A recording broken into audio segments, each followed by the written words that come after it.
અંગ્રેજો જેમ ભાગલા પાડો અને રાજ કરોની નીતિ અપનાવતા હતા તે જ રીતે ભારતીય જનતા પાર્ટી પણ ભાગલા પાડો અને રાજ કરોની નીતિ અપનાવે છે. બાપ જ્યારે કોંગ્રેસમાં હોય, છોકરો ભાજપમાં હોય તો કાકો આમ આદમી પાર્ટીમાં હોય. તેમણે કોળી સમાજમાં પણ બહુ બધા ભાગલા પાડી દીધા છે. આ નિવેદન છે કરશનભાઈ રાઠોડનું. શું કામ તેમને આવું નિવેદન આપવું પડ્યું તેના વિશે આજે આ વિડીયોમાં વાત કરીશું. વૈષ્ણવજન તો તેને કહીએ જે પીડ પરાઈ જાનાને રે. નમસ્કાર, નવજીવન ન્યૂઝમાં તમારું સ્વાગત છે. હું છું ચિત્રક ખત્રી. 2 દિવસ પહેલાં ગુજરાતના નાણામંત્રી કનુભાઈ દેસાઈએ કોળી સમાજ માટે એક વિવાદિત નિવેદન આપ્યું હતું. ત્યારબાદ કોળી સમાજ રોષે ભરાયો હતો. કોળી સમાજના યુવાનો દ્વારા એક હવનનું પણ આયોજન કરાયું વિરોધ સ્વરૂપે. તેના સિવાય કનુભાઈ દેસાઈનું પુતળા દહન પણ કરવામાં આવ્યું. ત્યારબાદ આજે કરશનભાઈ રાઠોડની પ્રતિક્રિયા સામે આવી છે. તેમણે ભારતીય જનતા પાર્ટીને અંગ્રેજો સાથે સરખાવ્યા છે. તેમણે કોળી સમાજને જાગૃત થવા માટે પણ ટકોર કરી છે. શું કહ્યું કરશનભાઈએ, સાંભળીએ. જય જય ગરવી ગુજરાત. જાગો કોળી જાગો. જય વીર માંધાતા ભગવાન. હું રાઠોડ કરશનભાઈ રામસંગભાઈ શિક્ષક તરીકે અને સામાજિક કાર્યકર તરીકે હું આપણા કોળી સમાજના ભાઈઓને, સમાજના નેતાઓને, સમાજના અગ્રગણ્યોને અને સમાજના તમામ યુવાઓને એક હાકલ કરવા માગું છું. ક્ષત્રિય સમાજને એક કોળી પટેલના દીકરા તરીકે મેં સંપૂર્ણ રીતે એક જવતલિયા ભાઈ તરીકે ટેકો જાહેર કરેલો ધંધુકામાં. ત્યારબાદ મને એમ થયું કે આંદોલન ક્ષત્રિય સમાજનું જોરદાર ચાલે છે, કારણ કે ક્ષત્રિય સમાજે આ દેશને જે આપ્યું છે, સંસ્કૃતિને બેઠી રાખી હોય, આપણા દેશને બચાવ્યો હોય અને કૃષ્ણકુમાર સિંહજી જેવા મહારાજે આ દેશને રજવાડે આપીને આ દેશને લોકશાહી જો આપનાર સૌ પ્રથમ કોઈ હોય તો આ રાજાઓ અને રજવાડાઓને કારણે આપણે લોકશાહી અસ્તિત્વમાં આવી. એમને રૂપાલા સાહેબના બફાટ પછી જે ક્ષત્રિય સમાજનું આંદોલન જાહેર થયું પછી મને એમ થતું કે આપણે કંઈક કરવું જોઈએ, પરંતુ મને એમ થતું કે આપણે કંઈક કરવું જોઈએ પણ કર્યું નહીં. પણ આખરે આ ભાજપના નેતાઓ મોઢામાં આંગળા નાખીને બોલાવે છે.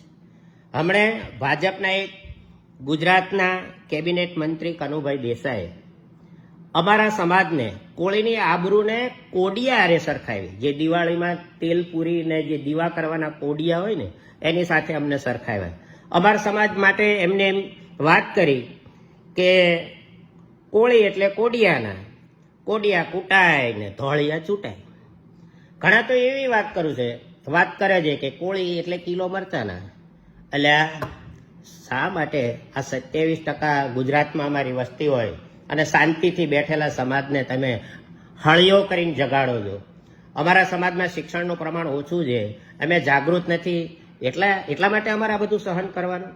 ધારીએ તો ગુજરાતમાં અમારો સીએમ હોય, પરંતુ આ ભાજપની જે નીતિ છે અંગ્રેજો જેવી, ભાગલા પાડો રાજ કરો.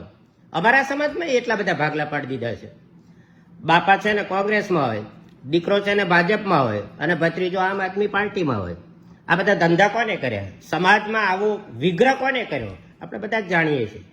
પણ મારે તો અત્યારે મારા સમાજને આટલું જ કહેવાનું છે કે આપણી જો કિંમતને ગમે તેવા બફાટ કરીને આપણા સમાજ ઉપર જો હવે ધીરે ધીરે આ લોકો આમ મોઢામાં આંગળીઓ નાખીને જો બોલાવતા હોય તો મારા સમાજના દરેક આગેવાનોને, દરેક યુવાનોને એમ કહું છું, જાગો તળપદા પટેલો જાગો. તળ એટલે જમીન, પદ એટલે સત્તા. શું હતા આપણે પણ એક ક્ષત્રિયોના ભાઈ જ હતા. રાજા એ હતા ને તો પ્રધાન આપણે હતા. એટલે દરેક સમાજના યુવાનોને મારે 2 હાથ જોડીને નમ્ર વિનંતી છે કે હવે આપણે જાગવાની જરૂર છે. અને ભગવાને અથવા ડૉક્ટર બાબા સાહેબ આંબેડકરે આપણને એક શસ્ત્ર આપ્યું છે ને, અંગૂઠાનું. ચૂંટણીના સમયે આપણને જે મતનો અધિકાર મળ્યો છે ને એનો ઉપયોગ કરી અને વાણી વિલાસ કરતા નેતાઓને આપણે હવે એમની શાન ઠેકાણે લાવવી પડશે.